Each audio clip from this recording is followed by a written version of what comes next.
Hello, welcome back to my fave fanfics. Here, I post, well, my favorite fanfictions, if that wasn't obvious. I do hope you'll enjoy them as much as I do. Please like and subscribe for more content. Without further ado, let's get started. Welcome, my dear faves, to the 11th part of What If My Hero Academia Reacts to Hunter x Hunter. Credit goes to makifinity. Chapter 12. Trouble X with X the Gamble. Then I'll let go of him, Lirio said. His steady grip on Majitani's shoulder disappeared, the prisoner falling back before jerking upright suddenly. Whoa, wait. I'm awake. I'm awake. The man desperately cried out as Lirio watched from the corner of his eye. Don't let me go. Lirio's hand came out to clasp his arm, yanking and pulling him back onto the platform, stumbling. A few in the audience cringed at the reminder. Hero, he probably thought Lirio was bluffing, Suyu said. If he heard how loudly Lirio was arguing with Kurapika on finishing him, this part would have gone by much quicker, Jiro snorted. The man fell back on his behind, gasping, as the scoreboard changed from 40/60ths to 80/20ths. However, you're down to 20 hours, Larout reminded them while under her cloak. But now we have a 2-to-1 lead, Lirio replied to her with a wary look. Her face became visible underneath the shadow of her disguise. It's your turn. What do you want to bet on next? Lirio pointed directly at her. The title of the episode flashed, Trouble X with X the Gamble. The prisoners so far excluding Majitani have been playing on their strengths, Iida noted worryingly. He didn't have much of a choice to begin with in the first hand, but it's utmost concerning that he's playing in a gambling match with what I'm assuming is a pro. Hitting a pro against an amateur as far as we've known is, someone coughed pointedly. Iida spluttered for a moment, looking bewildered at the interruption. I get what Iida's saying, Izuku said. Lirio's going to have to stay focused so she doesn't cheat her way to a win against him. An eagle's eye point of view of the platform was shown, Larout and Lirio standing a good couple of feet away from each other. It's a 5-on-5 battle with the prisoners, Gon and his friends lead 2-to-1. Larout's obscured figure was shown, Lirio on the opposite side with a bright grin, the others behind him on their side, watching intently. The fourth round is a series of wagers, with time as the stake. The scoreboard appeared a few feet on the side from the two competitors, 80-20 with the prisoners taking the lead. What will they bet on next? Quote, I hope these bets don't keep pushing forward to life-threatening situations anymore, Aizawa voiced. Nedzu hummed in interest. It would be interesting to see where the highs of competition could lead. Many eyed him carefully as he tittered to himself, oblivious of their discomfort. Besides from that, this match can end soon if Lirio doesn't turn it in his favor quickly. He only has enough to bet twice and he's done for, Recovery Girl said. They were all getting a sense of how quickly the match could end up turning against the applicants. Well, are you going to tell me what the next bet will be on? Lirio's voice projected throughout the space, pointing again in her direction. He rested his hand on his hip. Or have you lost your confidence because I've figured out your scheme? Quote. The cuffs on Larout clicked as they came apart at the middle, and fell in halves to the ground with a thud. Her wide eyes were partially visible from her cloak as she released a faint chuckle. Very well. Her hand came up and pulled off the cloak, revealing long hot pink fluffy hair in pigtails held by yellow ribbons. Her skin was tinged pink, with sharp pink eyebrows, and purple eyes with thin glossy lips. A faint, wow tilde, could be heard at the reveal. Kaminari perked up slightly in surprise. No way a cute girl like her got put in a prison like that. As if hearing his thoughts, both Shinso and Jiro shot him unimpressed looks. In his seat, Mineta quietly started drooling slightly. Liurio's face immediately brightened, cheeks flushing red, his lips twisting into a shrewd smile. What? She's super cute, he stuttered, taking a good look as she stood with her hand on her hip. Liurio stared at her with a perverted look, chuckling quietly to himself. In the back, Kurapika, Gon and Kahlua watched. Oh no. No, not here, Midnight groaned. A few of the girls grumbled in discontentment. Have some faith in him, he'll get over it. Mirio laughed slightly, remaining optimistic. I find that a hard thing to believe, Najire said, remembering Liurio's initial appearance of the boat, hoarding a woman's magazine.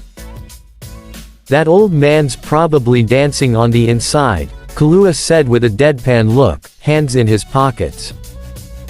I have a bad feeling about this, Kurapika spoke. Gon continued to watch with his mouth agape.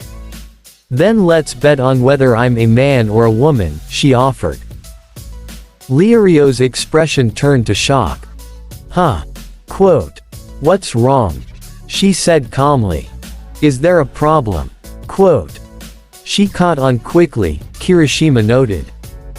He's not exactly hiding it, Zero said with a skeptical look at the screen. Present Mike chuckled nervously. He wouldn't do anything rash now. I mean, he was pretty focused not even a moment ago about getting this win for them. And no, Liurio stuttered out. He leaned in to stare at her more intently. She's obviously a woman, Larout watched Liurio with a small composed smile. No, could she be a cross-dresser? Single quote. The man frowned, squinting his eyes at her. No, she's gotta be a woman. Liurio closed his eyes, before putting his hands on his hips. That's fine, but how will you prove if I'm wrong? Quote. Let's see, she began. I'll let you examine every part of my body. She rested a hand over her chest, shooting him a slightly flirty smile. Until you're fully satisfied. Liurio's grin came back, even wider, his blush intense. What? Quote. Bakugo sneered viciously. No fucking way in hell I'd lose because of some desperate pervert.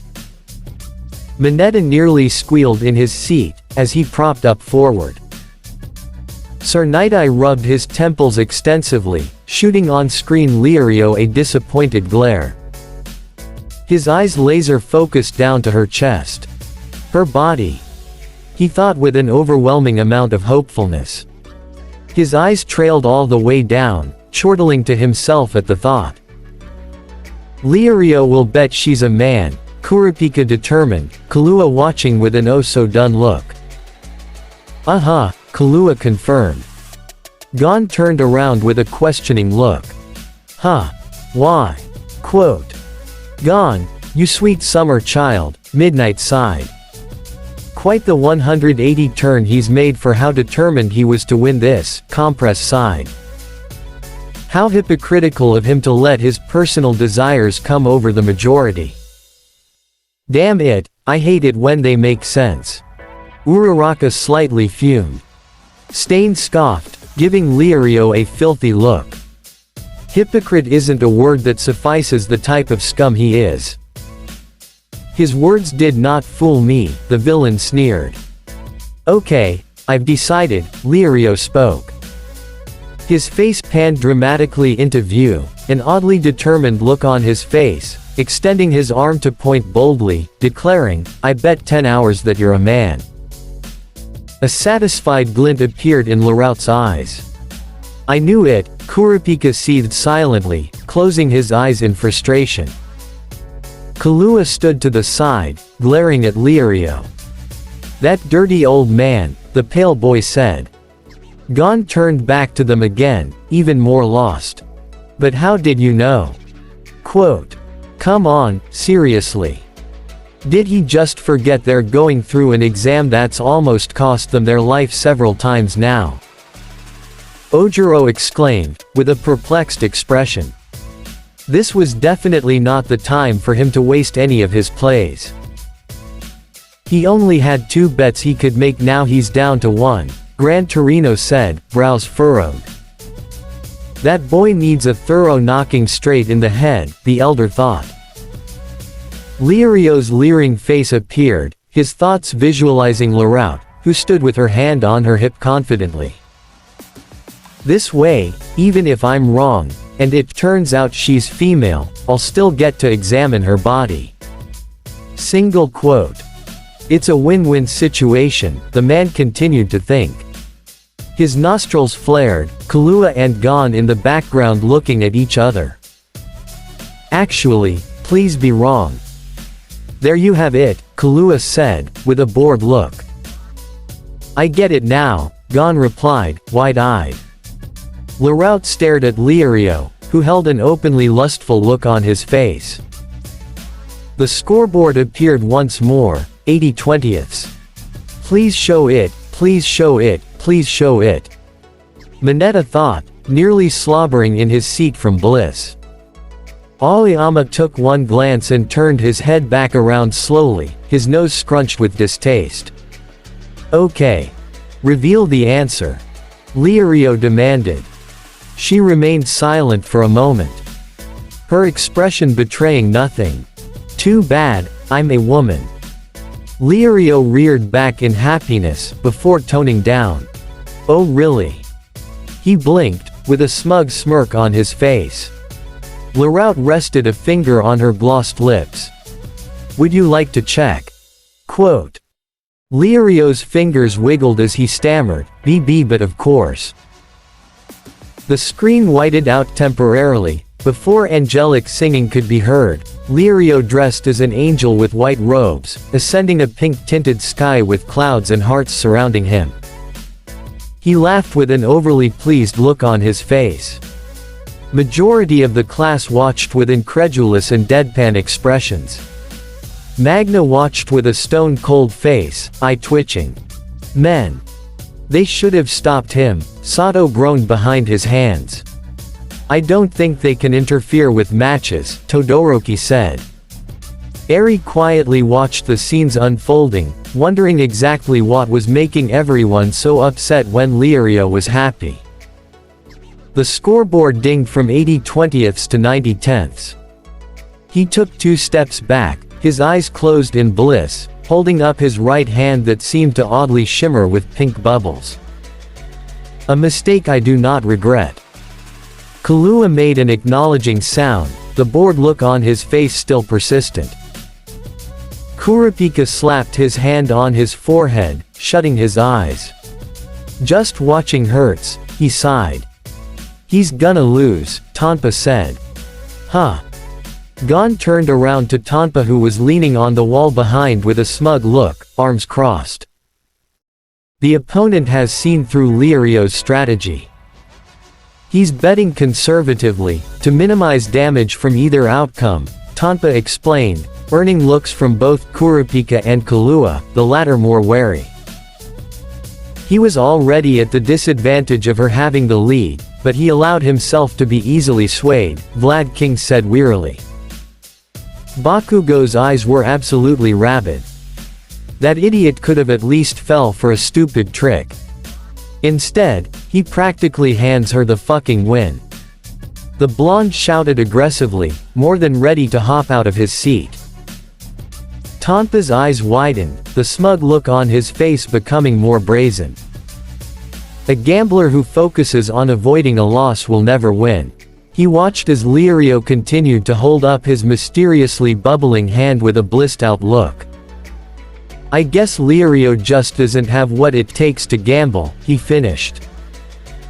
Larout dusted off her shoulder for a moment, before opening her eyes, expression calm as ever. As expected, she thought, looking over at Liario. Gambling is not a game of, steady wins the race. Exploiting weaknesses, bluff, risk and strokes of luck are all what creates the magic of it, Nedzu explained. The man was holding out his right hand, eagerness radiating out of his smile, as he leaned in and sniffed his hand intently. His approach to gambling doesn't frighten me at all. He'll never beat me that way. Her face became shadowed, her serene expression never betraying the confidence she held. She smiled for a moment, before pointing out a finger. "Now it's your turn to think of something," she said to him, his back turned to her, the derpy look still on his face. Larout placed her hand on her hip. "What do you want to bet on?" Quote. Uraraka semi-glared at Lirio, her face oozing annoyance. "He better not bet on anything pervy." Her cheeks puffed out in frustration. He let himself get backed into a corner so easily, Present Mike frowned. Lirio broke out of his stupor, startled, before he turned his head quickly to look at the scoreboard. The score was 90/10. This is no time to celebrate, he thought. I only have 10 hours left. Lirio has no room for error, Kurapika said, with his arms crossed, Gon's head slightly turned to listen to him.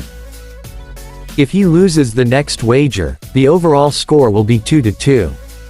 Gon turned his head back around to face the platform, a tiny frown on his face. And we will have 50 less hours to escape this tower.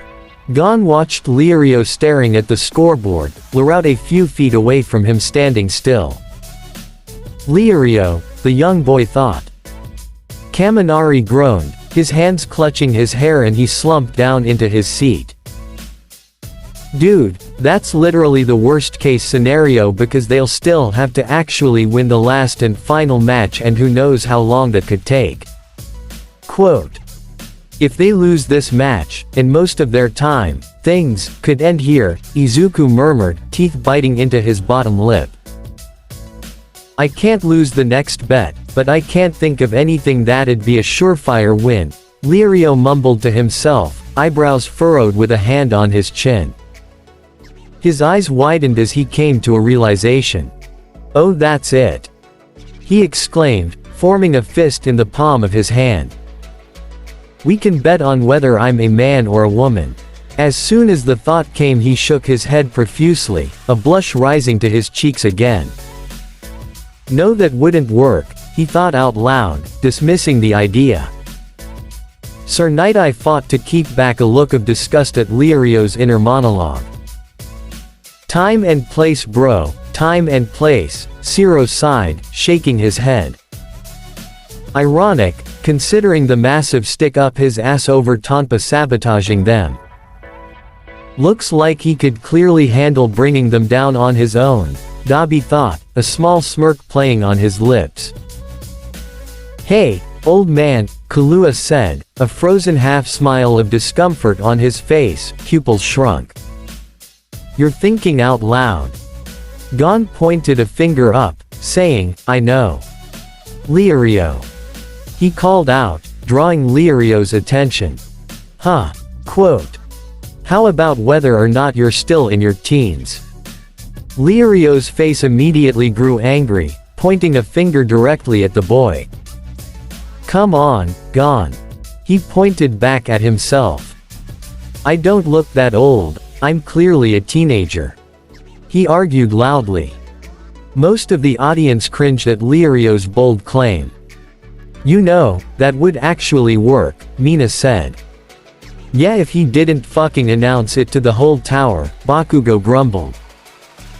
His obliviousness sure makes things a tad more difficult for them, Nedzu sighed. Larout startled, her arms sticking out to the side as she leaned to the side, trying to get a good look at Lirio's face again. Teenager. She bent in to analyze him.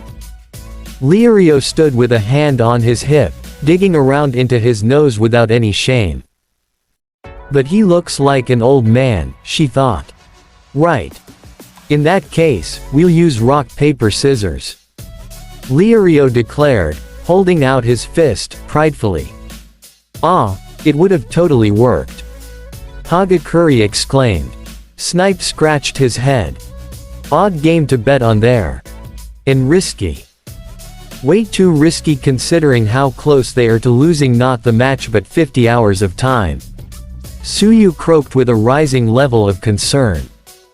A bet on who will win a game of rock paper scissors. Larout giggled. Sure. Kurapika huffed before questioning, rock paper scissors.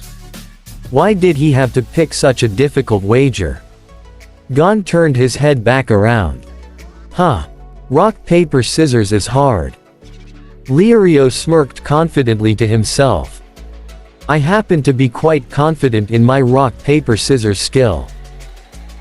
Just recently, I won a gourmet vacation in a tournament in the shopping district, he thought. Aizawa blinked in an unimpressed manner at the screen. That counts for something. Jiro blurted with a puzzled look on her face. A prized gourmet vacation totally instills confidence in a match against a convicted gambler, Shinso drawled out, rolling his eyes. Let's see then, Larout began innocently. I'll put 80 hours on my victory. A stupefied look crossed Lirio's face at her bet. 80 hours. Quote. Is something wrong? She inquired, holding out her hand. I'm free to bet as much as I want. Lirio stood up straight for a moment, before relaxing, his face one of uncertainty. Well, that's true. And if you lose, I can only take 10 from you, she reasoned, holding out both of her hands. Don't worry. Lirio began to sweat, watching her with wide nervous eyes. She doesn't need to bet 80. 10 would suffice. What if she loses? Or is she that confident? Single quote. And just like that, she managed to crush any good momentum he was attempting to gain back in this match, Aizawa noted.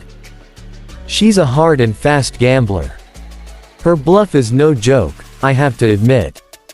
Against the average inexperienced person, Nedzu mused. No joke indeed, how isn't she in the least nervous about losing so quickly?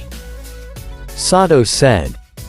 Well, when you consider that they're all facing hundreds of years in prison, it's all or nothing, Momo explained. Also, she's a pro. Her poker face is unmatched, Siro said, looking at the playful and smug look on Larout's face. Larout's face remained poker passive, her purple eyes watching Lirio carefully. As expected, he's starting to stress out. She giggled internally. He's so easy to read. While the rules to rock paper scissors are simple, the game itself is quite complex, Kurapika began to explain. A red hand throwing out scissors was multiplied against a blue hand throwing out paper, and the screen panned out showing various combinations of plays. If you consider the game from a probability standpoint, there's only a 1/3 chance of losing. 2 out of the 3 rows glowed, excluding the row that included the draws. From there the middle row glowed only, the 3 plays leading to consecutive losses for the blue hand. Does any of that really matter? It's not like you can read your opponent's mind to know what they're going to play next. It's a 50-50 shot, Kirishima reasoned. Siro casted him a skeptical look. I have a feeling that Lirio's going to tip her off somehow anyways.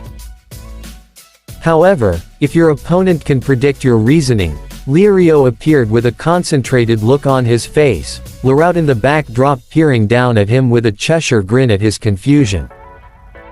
And control your reactions, defeat becomes much more likely. In other words, simple-minded Lirio will be at a disadvantage, Kahlua pointed out, as the trio watched the man on the platform. I see, Gon replied. All right. I've made my decision, Lirio shouted, turning back around to face Larout. She walked up a few steps toward him, giggling as she came to a stop. Lirio's face grew nervous. What? Quote.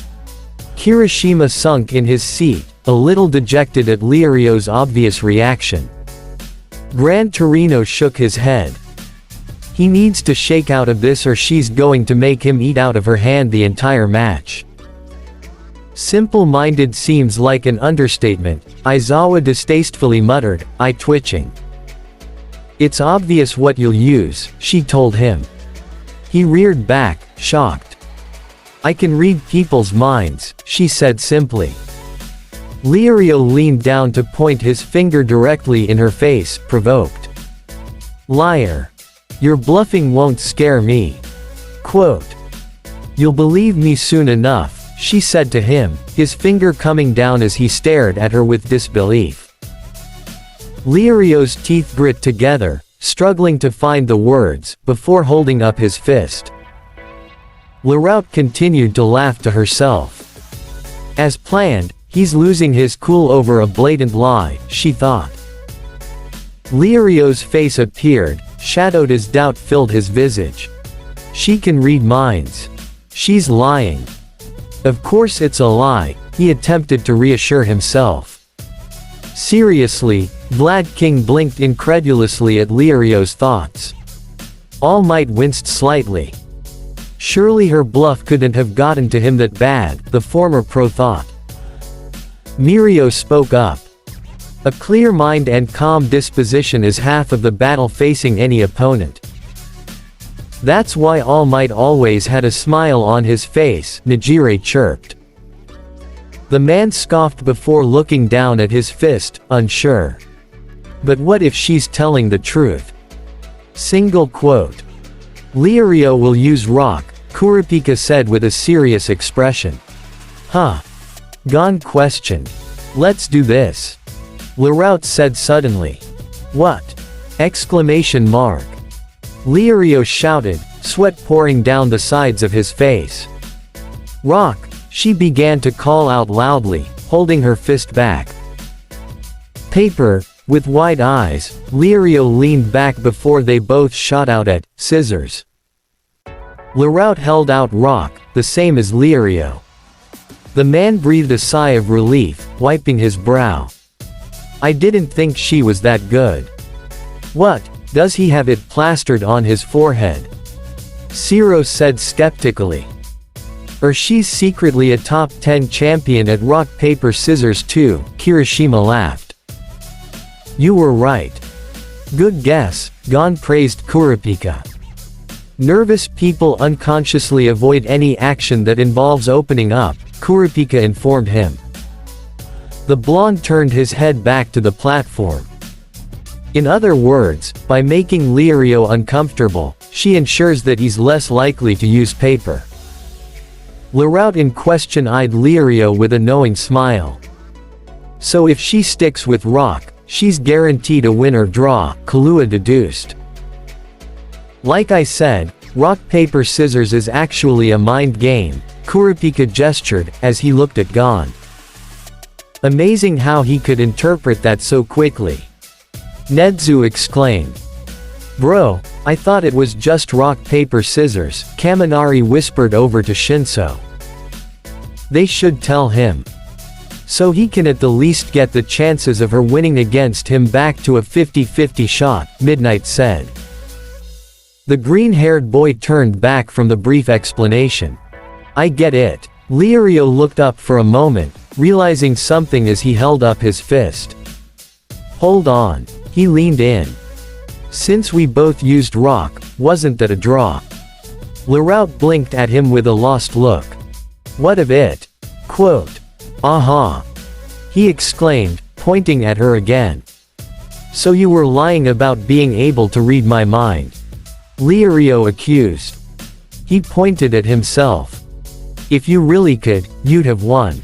Right. Laroute giggled openly, her eyes closed. Vlad King shut his eyes with a wince. This is getting painful to watch. I can't believe he's actually letting himself get convinced by the mind-reading thing. Present Mike exclaimed. Tokiyami shook his head in sympathy. Anxiety can be poison to the mind. What's so funny? Lirio demanded. I deliberately gave you that tie, she answered him, her purple eyes opening. Quit lying. Lirio confronted with a fist, taking a step towards her. "Did you forget?" she asked him, unfazed. "We're trying to stall you here." Lirio put down his fist. "If I chose to, I could force an indefinite series of draws," she proposed. Lirio grit his teeth together, sweat beaded at his hairline. Larout held out her hands. "But that wouldn't be any fun."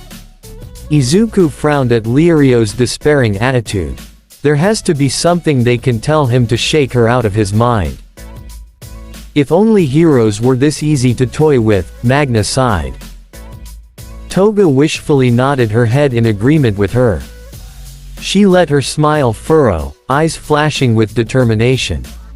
"So I'll end this with the next turn."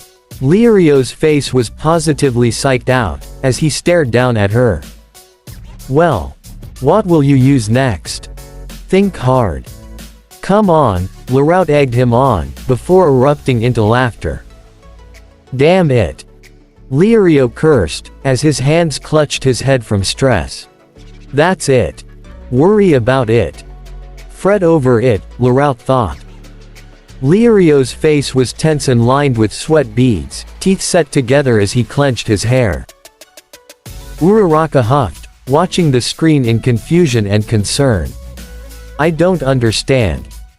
He resolved Kurapika's match without even so much as breaking a sweat, but now it's like he's a whole different person. Sir Night Eye adjusted his glasses slightly. He let himself get blinded for a moment, that allowed her to gain the upper hand, and now that he's realized what he's done, the guilt and pressure of potentially losing this match is making him practically lose his mind. Worrying, fretting. When someone loses confidence, they crave reassurance. That makes him more likely to use the same hand, Kurapika reasoned. Or, in an effort to regain his confidence, to use a stronger one than in the previous round. Gon and Killua were turned to face Kurapika as he explained. The two turned back forwards. "Meaning that she wants Lirio to choose either rock or paper," Killua said, as Lirio groaned over his decision in front of Larout. "Yes. If she uses paper, she's certain not to lose," Kurapika replied. 13's eyes watched worryingly. "Do you think that he'll realize in time?" Power Loader shook his head with a shrug. "Then Lirio just needs to stay a step ahead," Gon said optimistically, drawing the attention of the two. "Well, if he could calm down, that might work," Kurapika said. "Lirio!" Gon shouted out to the man. Lirio removed his hands from his head, turning around. "What is it?" he shouted back. "Hey, you'll win if you go with scissors next," Gon told him happily. "What? Scissors?" Lirio said, confused, before turning back to a smiling Larout. She laughed before saying, "Go ahead and use scissors." Lirio watched her intently, thinking. "Then she'll just use rock." "No, she'll go a step further and choose paper." Larout remained passive, waiting on Lirio. Ida's face drew into a scowl. She's only goading him in order to throw him off. Ojiro grimaced at Lirio's words. Surely he didn't miss that poorly disguised bluff. Quote. Mr. Compress in the back laughed slightly. I'm pretty sure she could tell him the building was set to detonate in an hour and he'd be scrambling for his life. The performer smirked to himself. Wait, then she'll just take another step and use scissors. No, then she'll take another step and use rock, Lirio thought, getting frustrated. He blew over, clutching his head once again with an aggravated shout. Man, I don't get it anymore. Here we go. Larout announced suddenly, holding out her fist. Lirio's eyes shot down, eyes widening. Here comes the draw. She shouted out, giving less than a second as the two players both quickly shot out their play. Mirio bit back a curse. Ah, She keeps catching him off guard on purpose. Quote. Come on Lirio, trust gone. Kirishima nearly shouted at the screen, hopeful. Larout held out paper, as Lirio held out rock once more. Silence filled the area, Lirio stunned. The scoreboard appeared, dinging to 100/0. Larout cried out with a joyful laugh, her arms extending out as she twirled around. I win! She shouted ecstatically, arms shooting up in the air as she glowed. Behind her Lirio looked at his fist, confused and upset. Bakugo's nostrils flared as he turned his head to the side to avoid looking at the screen. Fucking idiot, the blonde muttered under his breath. Todoroki blinked at the screen, disappointment only appearing in the slight purse of his lips. Well, he hands her the win. Quite literally. Kirishima watched with a dejected look at the loss. He doubled over, his face cinched in anger at the loss. Larout's laughter rang out as she skipped away with her arms out, turning back around with a wide cheery smile. Rock paper scissors is really complicated, Gon said absent-mindedly, arms resting behind his head. Now the score is 2-2, Kahlua said. Worse yet, we have to give up the 50 hours he lost, Kurapika reminded. The bridge extending out, connecting to the platform as Lirio stepped out to walk back across to their side. They have one more chance, Ribbit, Tsuyu said. Izuku hummed in acknowledgement. If the final prisoner decides to drag out the match, they could lose all the time that they have left, or if Kahlua loses, then that's it. Sorry. I was pretty confident in my rock-paper-scissors ability, Lirio said lowly, his shoulders slightly hunched forward as he walked. All the more pathetic. Tonpa insulted from where he leaned. What was that? Exclamation mark. Lirio was quick to respond, before halting, breathing out a frustrated sigh. Well, I can't argue with you on this one. Aizawa pinched his nose. Lirio needs to work on controlling his temper and emotions. A mischievous look appeared on Siro's face. Reminds me of one of our own, he said cheekily, sharing a glance with Kaminari. A vein quickly popped on Bakugo's temple, as he scowled angrily, fighting to not turn and confront the two.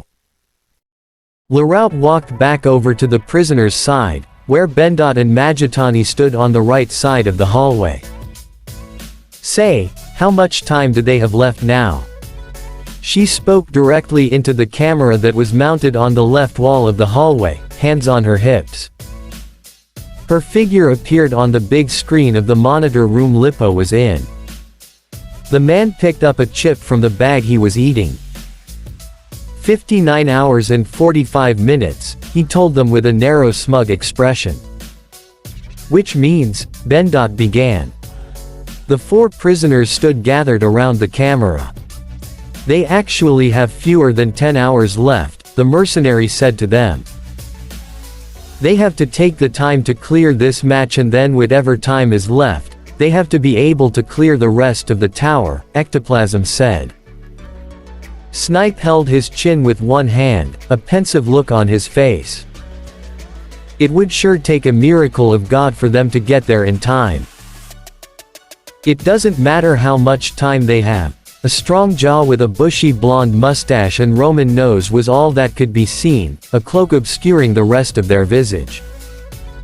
With shock, Magitani yelped slightly, turning to look, Bendot doing the same. Sadokin's visible eye grew wide as he looked in slight terror at the direction of the voice, Larout gasping softly as she looked to the back. Quote. Because my opponent will die. At the very end of the hallway the prisoners fixed their gaze to, was the final masked prisoner, sitting cross-legged on the ground. A majority of the students tensed at the assured tone of the final prisoner sitting in the back. Not creepy at all, Mina whispered to herself.